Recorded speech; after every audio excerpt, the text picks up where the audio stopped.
Okey, bismillahirrahmanirrahim. Alhamdulillah, pada hari Jumaat yang barakah ini kita terima satu orang kata hamba Allah lah yang bernama Kak Zah, yang mana Kak Zah ni menginfakkan sebanyak 40 bungkus nasi lemak ni untuk kita berikan kepada jemaah-jemaah di masjid. Dan insyaAllah dengan 40 bungkus ni saya akan bawakan ke Masjid Al-Faizin Alam Megah Shah Alam untuk kita berikan di sana. Kita letakkan nasi lemak ni di sana dan juga kita akan agihkan kepada jemaah-jemaah masjid di sana insyaAllah.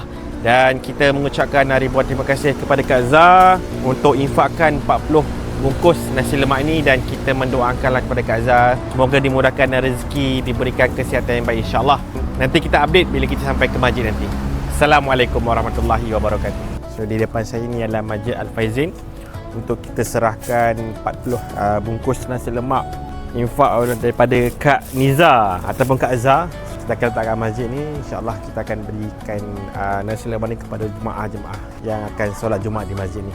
So kita mengucapkan terima kasih sekali lagi kepada Kak Zah. Okay, dan Assalamualaikum.